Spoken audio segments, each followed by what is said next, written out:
This is part two. And Brian is back to help me with part two because he actually did a decent job on part one. In fact, I'm not going to put the card up now because we don't want you to leave now. But at the very end, Brian will remind me because I'm very forgetful. We'll put up a card for part one.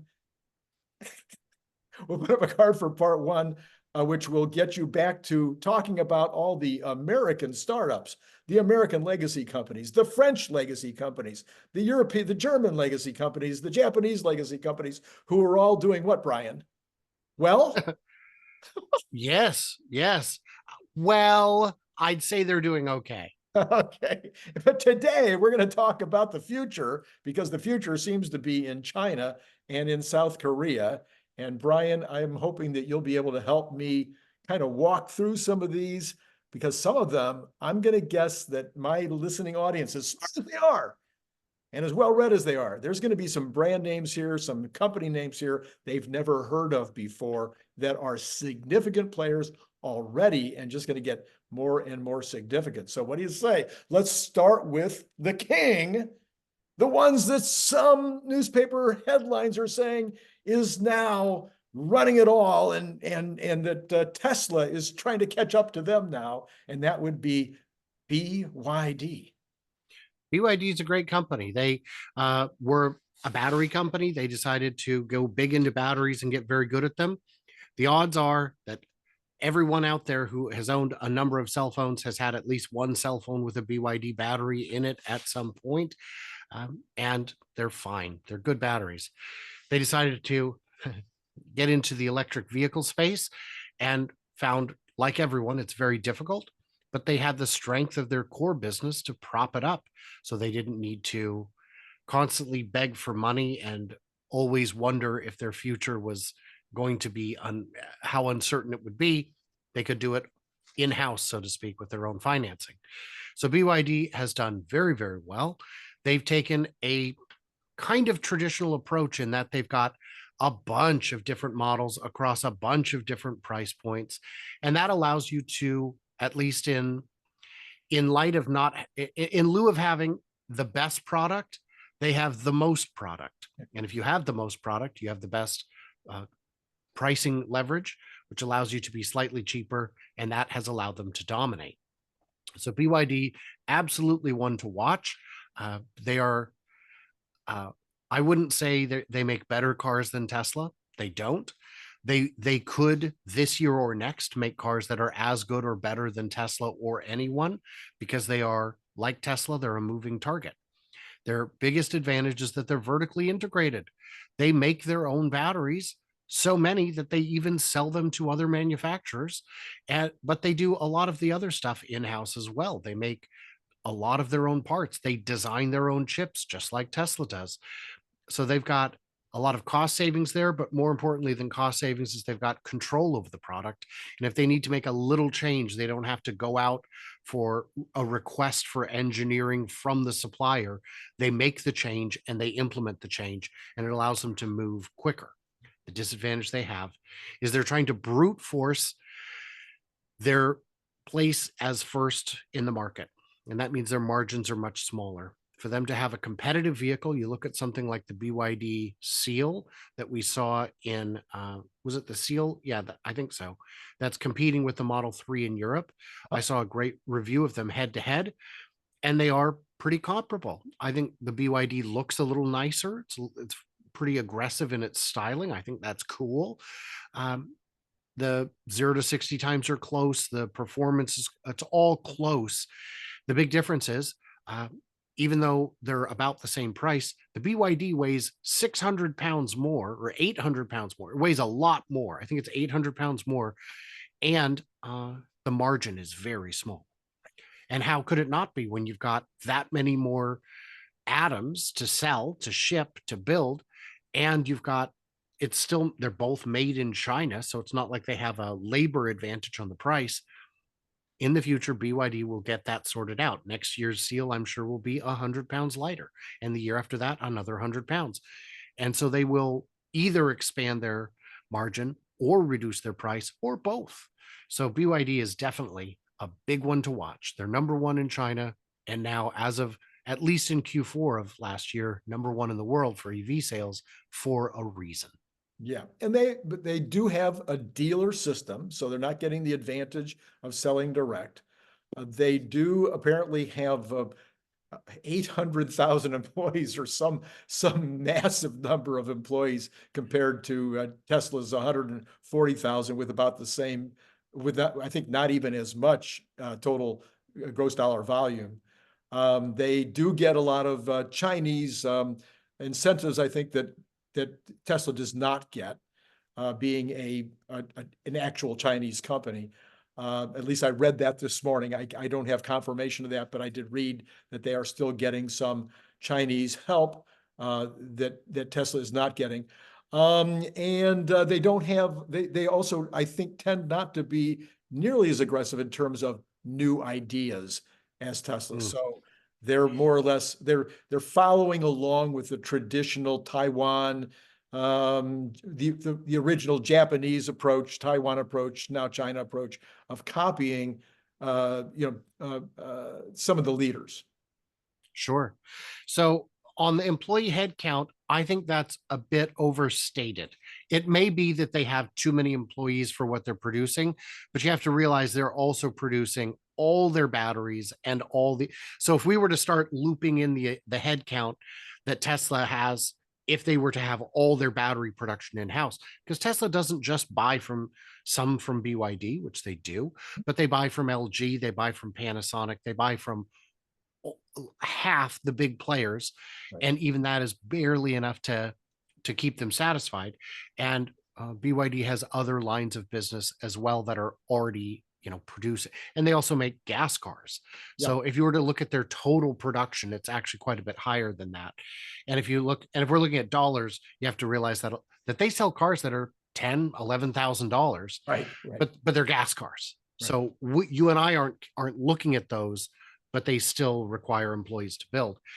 One thing a commenter pointed out to me on, I think, YouTube or X yesterday, was they were saying, here's an unseen advantage Tesla have by not having dealers, which is the reason dealers don't like selling EVs is because they're not going to have all that expensive maintenance and repairs to supplement their income. That's a big chunk of the money they make is from the service department. That service department is owned by Tesla. Yeah. If you bring your car in for Tesla service out of warranty, and we are now seeing cars out of warranty. For a long time, the vast majority of the Teslas ever built were still under warranty. That is not going to be true for much longer. And every day, 1,000 cars a day are coming out of warranty. The revenue from that gets to be realized by Tesla. That will give them a lifetime advantage over anyone who doesn't keep it all in-house. It was an expensive move up front that will pay dividends in the long term. Yeah. The other thing about BYD is what they do seem to be very aggressive about, as you mentioned, is the number of different products they're offering. But Elon has said for a long time, and many in this space, the other, YouTubers and whatnot, we've all talked about the idea that it's really hard to make margin if you're making so many different products with so many different parts and supply lines and whatnot. And so that's got to be digging into margins too. Well, and when you've got all those parts, all those models, when you look at an R&D budget, R&D also includes just tooling for all those different cars. Does it help? Do you get an advantage by having 50 models? Your R&D budget is bloated because you need to create the stampings and all the little engineering for all the little pieces. And it makes your R&D budget look bigger than it is. Because when you and I think R&D, at least when I do, I think of developing something new, not just making a new blinker that fits on a slightly different car, but that's R&D. Yeah. So that's, they're going to, Tesla will have more models in the future. Obviously, we know that. But their slow and steady approach, just build the best of each form factor, has so far worked out pretty well for them. Really well. Yeah, there are let's look at Android versus Apple. There are a million Android phones, Right. many of which are better than Apple, and Apple makes a couple phones, but people love them. Right. They focus on making just the best of a thing and not the most of a thing, and it works out really well. So let's talk about the other really big companies in China that Yeah. nobody's, put it down in the comments below if you've heard of these next four. So we have Geely. They do Polestar. You've heard of Polestar. You've heard of Volvo. You might not have heard of Zeekr. You might have heard of Lotus. They also have a bunch of local brands, but they are a substantial player. I didn't put these down in the order of their gross dollar volumes, and I think SAIC might be the largest of these four, but Geely's a big player, and they're very committed to the EV business. So I'd seen a story last week that made it sound like Volvo or Polestar was wavering in their commitment, but I don't remember what the story was exactly. When it comes to Geely overall, they are committed to they would love to be number one. I don't think they're postured in a way that would allow them to overtake BYD. They would have to have a time machine and spend the last 20 years developing their own battery technology in order to do that. So I'm not sure that that's going to work out for them, but they could still be number two in China. And very big. They don't look as big on paper because usually the brands are broken out separately and you forget to recombine them. It'd be like keeping Cadillac separate from Corvette, separate from GM. But those are brands, right? So, Right. but they are all under the same umbrella. That's a company I have exceptionally high confidence in their survival. And yeah, we're I would love to say that we're going to cover all the brands today, but in China, there are, Hundreds. I'm going to say still over 150 serious brands, Right. to say nothing of the total number. And that's after years of consolidation. Right. And the third largest, I happen to write this one down, the third largest Chinese auto company is Great Wall. Yeah. Who Do you know knew? what I did know. Do you know what they make? I don't. They make kind of everything. They make a lot of stuff. I think they make the MG. They might No, be no, the no, ones. no, no, no. No, That's Aura. SAIC.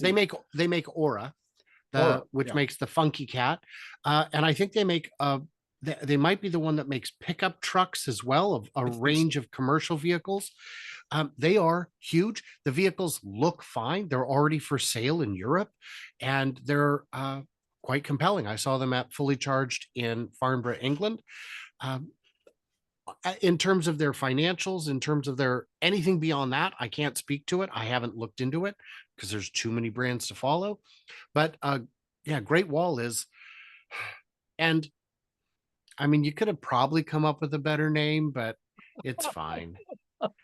Then you've got SAIC. I'm pretty sure they are the largest Chinese maker total, bigger than BYD. Okay. I'm not positive, but I think they are. They make the MG, which is huge in Europe.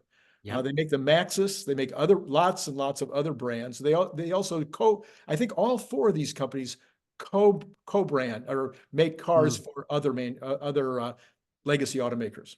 I know SAIC had a partnership with Volkswagen to make the ID3 maybe in China, and Maxus Maxus definitely makes trucks. They've got one that looks like the Tacoma, and they do have commercial vehicles, I know for sure. And those were also at the show in England.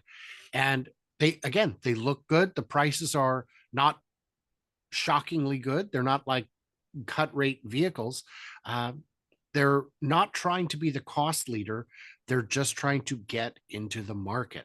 So they are able to bring an up optioned vehicle into your market and sell it at a competitive price and build it to the safety and reliability standards that international buyers expect. And then there is the largest Chinese exporter. Who knew? Chery. I didn't. Chery is the largest Chinese exporter. I did not know that. But these companies are not yet exporting in the kind of volumes that you might expect. Now China is a large exporter of vehicles, but they're not a huge exporter of EVs just yet. Right. So there are a lot of, I'm trying to remember where it was. It might have been India or Venezuela. I'm trying to remember. Somebody was saying, "Oh, I see those cars on the road every day." Or yeah, he was saying, "I see BYDs on the road every day. None of them are electric. In my country, none are electric." But he's in a developing country where they're not. The market would not yet support the higher cost of an electric vehicle, because even on these economy vehicles, building a cheap polluting gas mess is cheaper and easier. And Chery, by the way, I tried to look up the pronunciation of it and I found like 5 different very confident ones. It's like Chery, but I'm just going to call it Chery because I think that's what their marketing department would call it in the US and Europe. So they are, they're a serious competitor, and their numbers are good and their exports look solid. Would I invest in any of these companies? No, because I don't have confidence in the exchange market Right. Right. outside the US. Right. So then you've got the three that most people that follow it closely do know about, but these are much smaller companies than the ones Much smaller. We got Neo, Lee, and Chopin.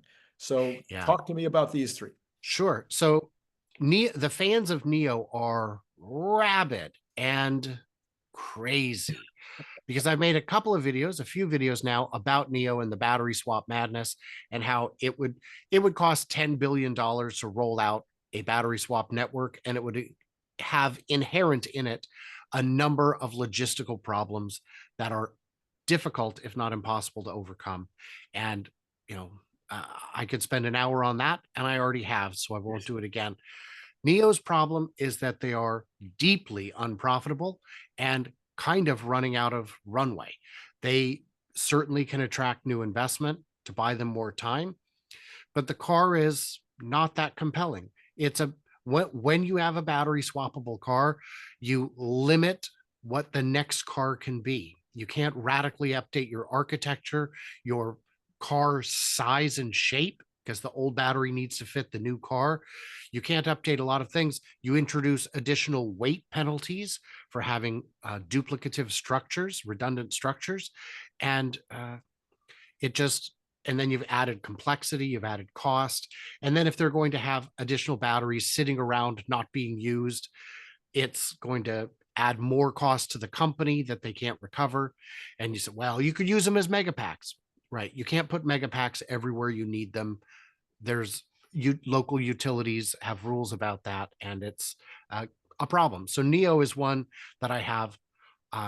They may survive, but right now they're I think barely a top 20 company in China, and globally they're a blip. Right. Right. And Lee? I don't know much about Lee. I can't speak to that one. Xiaopeng, I can speak to them. They are making a pretty good car. It's just not good enough. It's not good enough for export. It's a little too expensive. The specs are just not quite there for what it is. If they were to, maybe they'll drop the price by, a certain, $10,000 might make them get more traction internationally, but there's a limit to how much of that you can do. And I don't know what their cash reserves are. Mm-hmm. All right. Then we have the other Asians. So the other Asians would, besides we've of course talked about Japan in part one, but in South Korea, I have famously said over and over on this channel, over and over, that I believe that Kia Hyundai will be a finalist. They might be number 3 behind Tesla and BYD. When all the counting is done, they seem to have nice cars. They seem to be well priced. They seem to be compelling. These guys are not dumb. They've proven themselves over and over again. These two companies, Kia and Hyundai, they're only as old as my kids, I think. Oh, wow. So they are, and it's good to group them, because they really should be grouped, because they share a lot. They share a lot of technology. Their headquarters are separate, but they're on the same campus on the other side of the driveway. They're right there together. And it shows in terms of their degree of cooperation. They are serious about EVs. They want to bring a full line of them. They want to have them to be cost competitive. They want them to be spec competitive. They want them to be good cars. There are still some pretty crazy things. The frunk on an EV6 or a EV6, I don't remember. One that we had at the Portland Auto Show last week.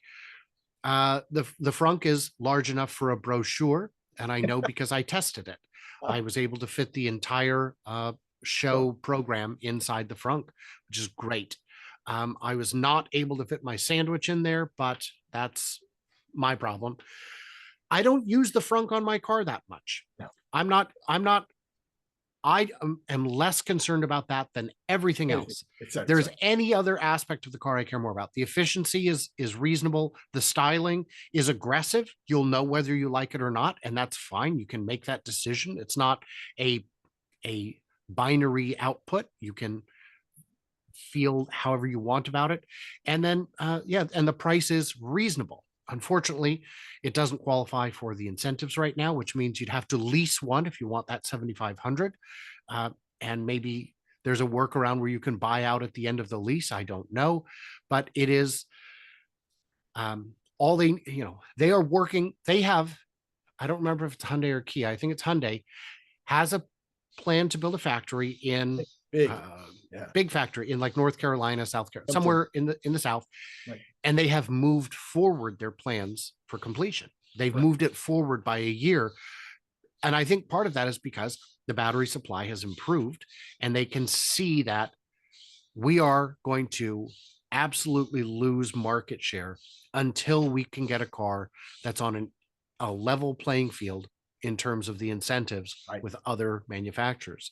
Right. Once that factory is chugging along, and especially if they're going to build a factory to build cars that they are already building, replicating a factory is much easier than building from a whole new thing in a whole new place. They will be able to do that. So I think Kia and Hyundai will absolutely do. They will absolutely do just fine. And then last but not least, we are into the Vietnam. We have VinFast, where we have the richest guy in Vietnam, multi-billionaire, who has started this company. He went public a couple of months ago, but I didn't realize it till I was reading about the other day. He only sold 2% of the shares in the company. Yeah. And so with that small amount out there, it's been a little volatile. The value has gone from like $100 billion down to 4. I forget anyway what the numbers are.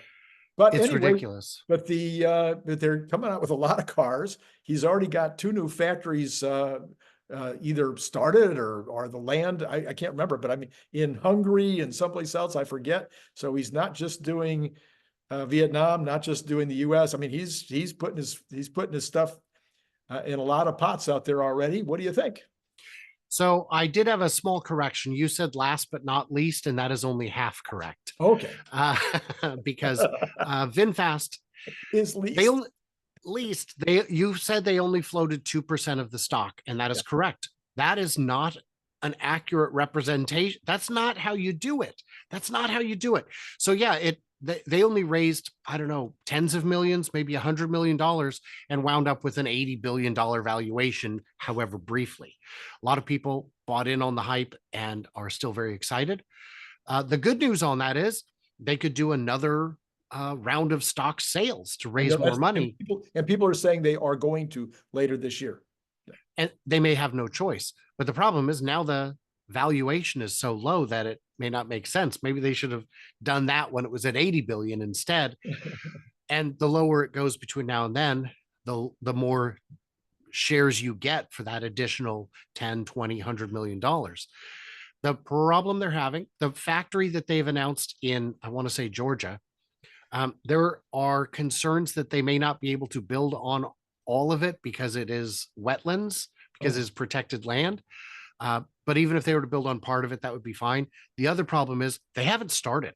And it's going to take at least a year, probably 2, to build and then begin production. And they don't have the cash right now to do that. If they were to spend that, their cash situation is very, very negative, deeply, deeply negative. They are losing money very fast compared to all the other players at that point in their history. They're not selling very many cars, and the cars are not well received.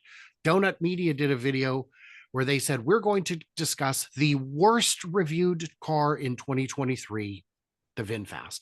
Wow. And it got a scathing review. VinFast reached out to them, said, it fixed a number of those issues. Please review it again with this car that we have selected for you to use. Yes. Now, it is possible that that's just a car off the line and that it wasn't custom tuned for them, but I am deeply skeptical because VinFast has been very sketchy about their approach to media.